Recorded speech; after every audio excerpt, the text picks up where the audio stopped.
گیا، جنگ کے میدان میں اب آپ نہیں جائیں گے، خاندان اہل بیت کا کوئی فرد جنگ میں پہلے نہیں جائے گا، میں آپ کا غلام پہلے جاؤں گا، آپ مجھے اجازت دیجئے۔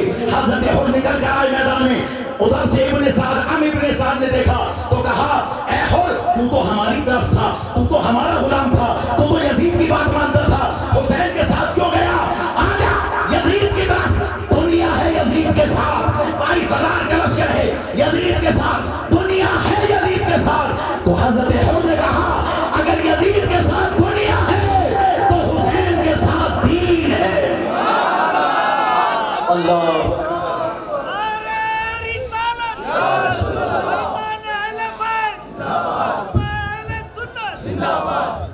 کہا اگر یزید کے ساتھ دنیا ہے حسین کے ساتھ دین ہے۔ پھر ان لوگوں نے کہا آجا یزید کی طرف، یزید کے پاس دولت ہے دولت، تو حضرت حر کہتے ہیں کہ حسین کے پاس جنت ہے جنت۔ پھر انہوں نے آخری بات کہی یزید کے پاس دنیا کی دولت بھی ہے، دین بھی ہے اور اقتدار ہے اقتدار، تو حضرت حر نے کہا تھا حسین کے ساتھ پروردگار ہے پروردگار۔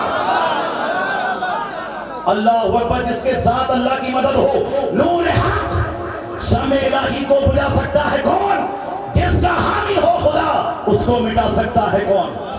سوچا تھا ان ظالموں نے کہ مٹا دیں گے، ختم کر دیں گے، سوچا تھا ان ظالموں نے کہ ہم برباد کر دیں گے، لیکن عزیزان محترم دنیا نے دیکھ لیا اور آج بھی دنیا دیکھ رہی ہے کہ شہید مرتا نہیں عام آدمی کی طرح، حسین آج بھی زندہ ہے زندگی کی طرح۔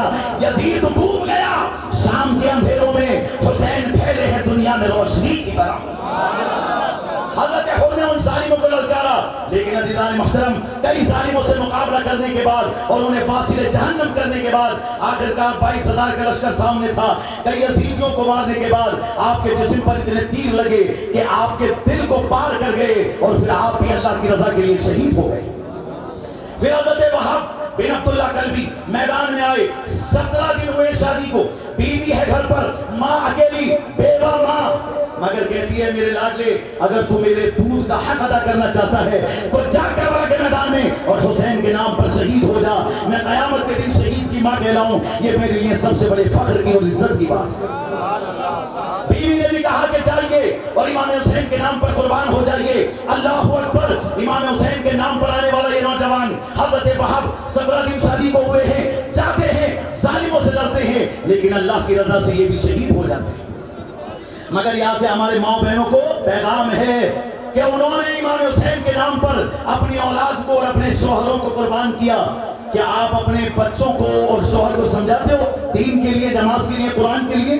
سمجھانا ضروری ہے۔ پھر باری آتی ہے حضرت قاسم کی، اپنے چچا میں بڑی جلدی پیش کر رہا ہوں آپ کے سامنے تاکہ وہ تمام شہادتیں آپ کے سامنے رکھ سکوں، اس کے بعد انشاءاللہ حضرت کا خطاب آپ سماعت کریں گے۔ یہ بات دیکھیے، حضرت قاسم آئے، چچا جان اجازت دیجیے، وہ ظالم لوگ للکار رہے ہیں، میں جانا چاہتا ہوں جنگ کے میدان میں۔ حضرت قاسم رضی اللہ تعالیٰ عنہ سے امام حسین نے کہا کہ بیٹا تم میرے بھائی کی نشانی ہو، میں تمہیں کیسے بھیج سکتا ہوں؟ اللہ اکبر، حضرت قاسم نے کہا کہ ٹھیک ہے اگر آپ ایسا چاہتے ہیں تو دیکھیے کہ میرے بابا نے میرے بازو پر تعویذ باندھا تھا کہ مصیبت کے وقت میں اسے کھولنا۔ جب مصیبت کے وقت میں تعویذ کو کھولا گیا تو اس میں لکھا تھا کہ اے قاسم، کربلا کے میدان میں جب میرا بھائی حسین تنہا ہو تو یزیدیوں سے مقابلہ کر کے شہید ہو جانا، مگر حسین کو چھوڑ کے مت آنا۔ حضرت قاسم کے بازو پر بنا ہوا تعویذ اس میں یہ لکھا ہوا تھا۔ کہا دیکھیے چچا جان، آپ کے بڑے بھائی امام حسن نے مجھے اجازت دے دی ہے کہ میں جاؤں کربلا کے میدان میں اور شہید ہو جاؤں۔ اللہ اکبر، حضرت قاسم رضی اللہ تعالیٰ عنہ نے جب یہ بات کہی تو مجبوری ایسی تھی کہ بڑے بھائی کا حکم تھا، امام حسین کو بھیجنا پڑا۔ امام حسین نے جب حضرت قاسم کو جنگ کے میدان میں بھیجا، 22 سال کا نوجوان، کتنے سال کا؟ 20 پر 2 سال کا نوجوان، نمازیں پڑھنے والا، قرآن کی تلاوت کرنے والا، بری بات سے بچنے والا، سچی بات کو کہنے والا، حق پر جان دینے والا، نبی کے گھرانے کا وہ فرد، شجاعت میں بھی تاجدار تھا، عدالت میں بھی تاجدار تھا، سخاوت میں بھی تاجدار تھا، چہرہ بھی نورانی تھا، جسے دیکھ کر امام حسن کی یاد آ جایا کرتی تھی۔ جا کر کے کہا اب 22,000 کا لشکر سامنے، اکیلا جوان کھڑا ہے، آؤ میرے سامنے مقابلہ کرو۔ 22,000 کے لشکر میں ایک کی بھی ہمت نہیں کہ سامنے آئے. تو عمرو بن سعد نے بہت بڑے پہلوان کو بلایا, نام تھا اس کا ارزق.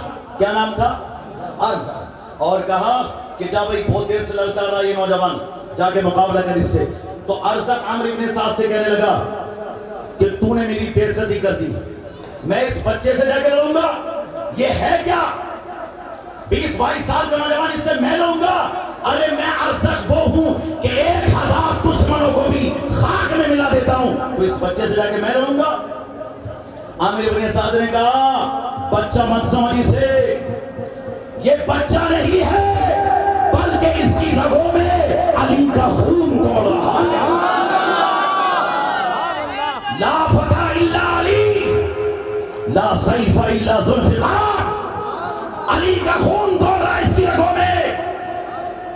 یہ حسن کا خون اور حسن کی جوانی اس کے دل میں, اس کے جسم میں سرایت کر چکی ہے. اس سے مقابلہ کرنا آسان نہیں ہے. ارزق نے کہا کہ نہیں, میں اس بچے کے مقابلے میں نہیں جا سکتا. میرے 4 بیٹے ہیں, ان میں سے ایک بیٹے کو بھیجتا ہوں, اس کا سر اتار کر لے آئے گا. اس کا ایک بیٹا میدان میں آیا, حضرت قاسم کو للکارنے لگا. حضرت قاسم نے اپنے گھوڑے کو ایڑ لگائی, وہ ظالم آیا, تلوار کا وار کیا. حضرت قاسم جھکے, خنجر نکالا, اس کے پیٹ میں مارا اور اٹھا کے پھینک دیا. پہلے لڑکے کو مار دیا. دوسرا لڑکا آیا اس کا سامنے, حضرت قاسم رضی اللہ تعالیٰ عنہ نے اس کا بھی مقابلہ کیا. اللہ کے کرم سے اس کے گردن کو بھی اس کے تن سے جدا کر دیا. تیسرا آیا سامنے, وہ بھی لڑا حضرت قاسم سے. حضرت قاسم نے اس کو بھی واصل جہنم کیا. جب چوتھا بیٹا آیا بڑے جوش و جذبے کے ساتھ, لیکن عزیزان محترم یہ حضرت قاسم کی تلوار جس کی رگوں میں علی کا خون ہو, پیارے مصطفیٰ صلی اللہ علیہ وسلم کی عظمت اور محبت دوڑ رہی ہو, اس کے سامنے کون رک سکتا ہے؟ چوتھا آیا واصل جہنم ہوا. اس کے بعد میں عزیزان محترم ارزق پاگل ہو گیا, 4 بیٹے مر چکے اس کے. اب وہ آیا میدان میں نکل کر اور کہا تو نے میرے غصے کو للکارا ہے, اب آجا میدان میں. حضرت قاسم رضی اللہ تعالیٰ عنہ نے کہا کہ میں تو تجھے بڑا تجربے کار سمجھتا تھا ارزق, لیکن جس گھوڑے پر تو بیٹھا ہے اس کی زین جو ہے, پیٹی جو ہے وہ تو کھلنے والی ہے, ڈھیلی ہو چکی ہے. اب جب وہ ظالم گھوڑے کی زین دیکھنے کے لیے نیچے جھکا, حضرت قاسم نے ایسی تلوار ماری کہ اس کا تو جسم, مطلب یہ کہ جسم جو تھا 2 ٹکڑوں میں بٹ گیا. کسی ظالم نے کہا کہ اے قاسم دھوکے سے مارا, تو نے دھوکے سے مارا. حضرت قاسم رضی اللہ تعالیٰ